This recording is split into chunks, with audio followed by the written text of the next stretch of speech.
Am I the bad guy for telling my parents they were deserved to be kicked out of my sister's wedding? I want to share a story that has caused quite a stir in my family, particularly surrounding my sister's wedding. To give you some context, I'm a 37-year-old woman, and my brother Mike, who is 35, has always been the golden child in our family. My parents have coddled him to the point where he feels entitled to everything. And it has created a rift that has only widened over the years. Growing up, Mike showed promise in rugby, which only fueled my parents' belief that he was destined for greatness. Unfortunately, he never had the work ethic to match that promise. Instead, he became a bully, not just at school, but also at home, particularly toward our younger sister Kelly, who is now 31. He would pull pranks on her that crossed the line, like embarrassing her in front of family at weddings. My parents brushed off his behavior as typical sibling antics, but the rest of us were mortified. I tried to defend Kelly, but once I left for university, I felt powerless. The situation escalated to the point where Kelly, who had dreamed of attending St. Andrews University, decided to move to London instead. She felt that being closer to home would mean more pressure from our parents, so she opted for a school where she could have more independence. This decision broke my heart, but I respected her choice. After graduating, Kelly found a job in southern England and settled down, much to my parents' dismay. They expected her to return home, but she didn't. 6 years ago, she met Jake, a wonderful guy who treats her with the love and respect she deserves. The day she met him, she called me, gushing about how amazing he was. I could hear the joy in her voice, and I was thrilled for her. However, as their relationship blossomed, Kelly started coming home even less frequently. The first Christmas after she met Jake, Mike attempted one of his infamous pranks again, this time trying to pour a bowl of water over her. Jake, who is quite tall and has a background in martial arts, stepped in to protect Kelly. He made it clear that if Mike tried to bully her again, he would not hold back. My parents tried to dismiss the incident, but Jake stood his ground, and after that, Kelly didn't return home for 3 years. Fast forward to now. Kelly and Jake are getting married. They sent out invitations in February for their wedding in August, but Mike was notably absent from the guest list. This decision infuriated my parents, leading to a massive argument with Kelly.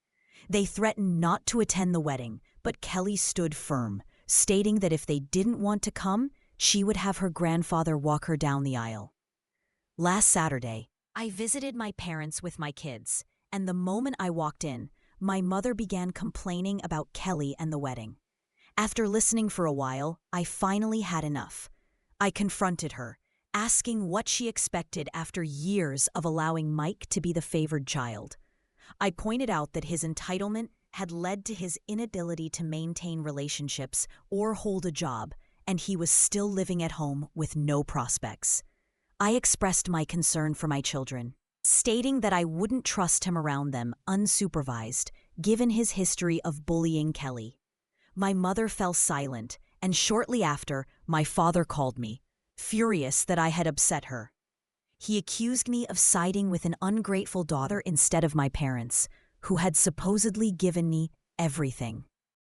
This led to a heated argument where I told him he had been a terrible father to Kelly and didn't deserve to walk her down the aisle. Now, I find myself in a complicated situation. Extended family members have been reaching out, suggesting that I may have gone too far. They argue that I should have been more supportive of my parents, but I can't shake the feeling that I was standing up for my sister, who has endured so much over the years. As the wedding approaches, I'm left wondering if I did the right thing by speaking out. Should I have kept quiet to maintain family harmony? Or was it necessary to confront the toxic dynamics that have plagued us for so long? The tension is palpable, and I can only hope that in the end, love and respect will prevail on Kelly's special day. I recently found myself in a situation that led to a significant confrontation with my parents, and it all revolved around my sister's wedding. It started when I decided to speak up about the treatment my sister had endured from our family, particularly from our brother Mike. For years, my sister Kelly had been the target of Mike's bullying, and my parents seemed oblivious or indifferent to it. It was frustrating to watch as they continued to favor him, especially after he showed some talent in rugby. Suddenly, he became the golden child, receiving all the attention and praise. While Kelly was left to fend for herself, this favoritism only fueled Mike's behavior, and it became clear that my parents were not going to change their ways. As the wedding approached, Kelly made the difficult decision to not invite our parents. She felt that their presence would only bring negativity to what should be a joyful occasion. I supported her wholeheartedly, but I knew that confronting our parents would be a challenge. One day, I finally mustered the courage to tell my parents how I felt. I expressed that they had failed as parents and that they deserved to be excluded from the wedding. My granddad, who had always been a voice of reason, encouraged me to stand my ground. However, my grandma was upset by the arguing that ensued. After I spoke my truth, my mother fell silent, and I could see the hurt in her eyes. It was clear that my words had struck a chord, and while I didn't want to hurt her, I felt it was necessary. She didn't argue back, which told me that deep down she knew I was right. In the days that followed, I received a flood of support from friends and online communities. Many people echoed my sentiments, saying that my parents needed to face the consequences of their actions. They pointed out that my parents had not only failed Kelly, but had also created a toxic environment for all of us. As I reflected on the situation, I realized that I had to protect my own children from this toxicity. I had always kept them away from my parents when possible, knowing that they would allow Mike to be around them unsupervised. My kids had expressed their dislike for visiting my parents' house, with my daughter finding it boring and my son feeling pressured to play rugby, a sport he had no interest in. After reading the supportive comments, I decided to have another conversation with my kids. I learned that my son felt uncomfortable with the pressure to engage in sports, which was surprising to me. He was much more interested in Pokémon and card games, and I wanted to respect his feelings. As the wedding day drew closer, I spoke with Kelly and her fiancé, Jake. They assured me that they had taken precautions to ensure that Mike would not be a problem at the wedding. Jake had even enlisted the help of a couple of police officers who were friends of his to keep things secure. Feeling the weight of the situation, I decided to sit down with my parents one last time before the wedding. When I arrived, my dad immediately demanded an apology from me, but I stood firm. I explained that I was there to inform them that they would not be welcome at the wedding, as Kelly had made her decision clear. The conversation was tense, with my parents expressing their displeasure. However, I reiterated that they needed to respect Kelly's wishes. I also told them that I needed space from them until after the wedding, as it was becoming increasingly difficult to be around them without speaking my mind. My mother was not pleased with this, and she began to lament about wanting to see my children. I had to be honest with them. My kids did not enjoy visiting their house, and I couldn't ignore their feelings. In the end, I felt a sense of relief. I had finally stood up for my sister and for my own family. I knew that the road ahead might be rocky, but I was determined to protect my loved ones from the toxicity that had plagued our family for too long. As the wedding approached, I felt hopeful that we could create a new chapter, one that would be free from the shadows of the past. I want to share a story about a challenging situation I faced with my family, particularly surrounding my brother Mike and my parents. It all started when I had a serious conversation with my dad about why my son didn't want to be around him. My dad suggested that rugby would be good for my son, but I quickly shut that down. I made it clear that I would never force my son into something he didn't want to do, especially something I knew he would dislike. I told my dad that if he ever mentioned rugby around my son again, it would mean no more visits. At that point, I decided to confront my parents about their long-term plans for Mike. I asked them what they envisioned for him as they aged. Were they really going to continue babying him until they were in their 90s? I pointed out that they needed to consider what would happen to Mike when they were no longer around. Who would take care of him? I explained that I was planning to move back to my husband's hometown once our kids left home, and I couldn't take on that responsibility. Their blank stares told me they had never truly thought about these issues before. I also expressed my concerns about their will. I knew they intended to leave everything to Mike. But given how they had coddled him, I feared he would squander that money in no time.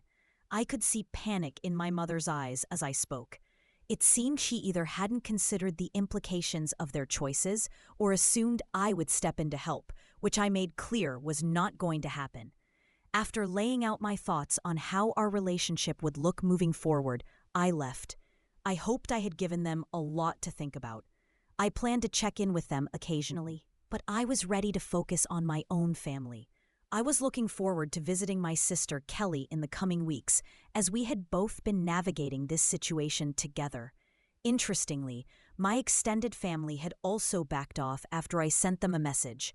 I told them if they were so concerned about my mother, they could support her and deal with Mike as Kelly and I had for years.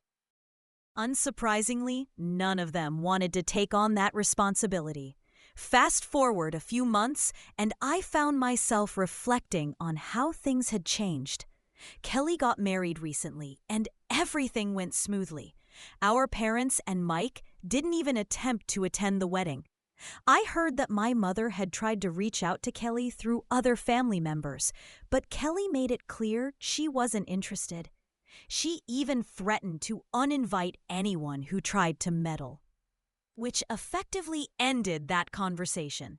As for Mike, he remained a drain on society, according to a cousin of ours. I hadn't been in contact with him at all, and I had only spoken to my parents once since our last discussion. They hadn't changed, and I simply didn't have the energy to deal with them. My kids didn't miss their grandparents either, which made it easier to keep them away. Right now, I'm focused on moving forward with my life alongside my husband and children. I've been talking to Kelly a lot more, which has been a positive outcome of this whole situation. While there were no dramatic confrontations at the wedding, I'm grateful for the peace that has come from setting boundaries and prioritizing my family. Thank you for listening to my story.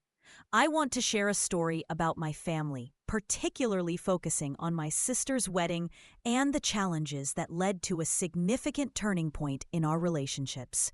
It all began with a deep-seated issue involving my brother, Mike, who had been living off my parents for far too long. My parents, particularly my father, were enabling his behavior, and it created a rift not only between us siblings, but also within our entire family. As the wedding approached, tensions were high. I had made it clear to my parents that their enabling of Mike was unacceptable. I felt that if they continued to support him without any consequences, it would only reinforce his irresponsible behavior. So, I stood my ground and told them that if they didn't change their ways, they would not be welcome at my sister Kelly's wedding. It was a tough decision, but I believed it was necessary for the sake of my sister and her future.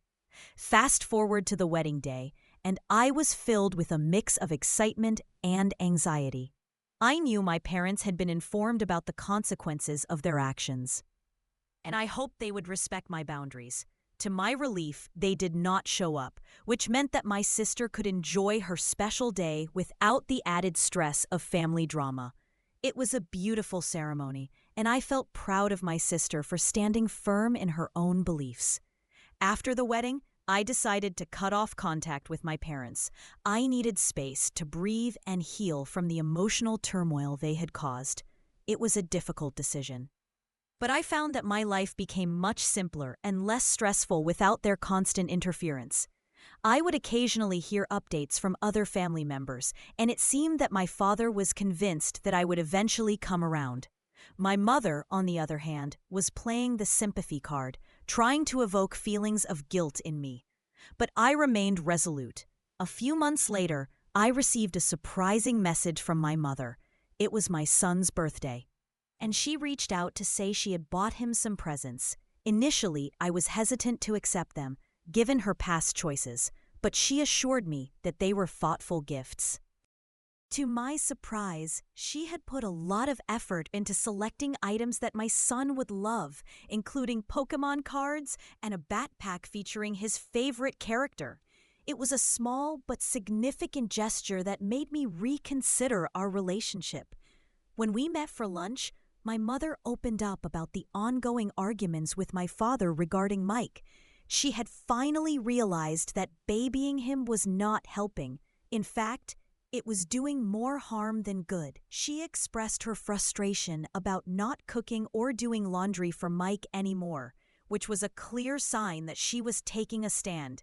I felt a glimmer of hope as she acknowledged the need for Mike to grow up and take responsibility for his life. While I was still cautious about fully trusting her, I saw this as a step in the right direction. My father, however, remained stuck in his ways, defending Mike and insisting that he just needed more time to find himself. It was clear that my mother was beginning to see the light, and I was grateful for that progress.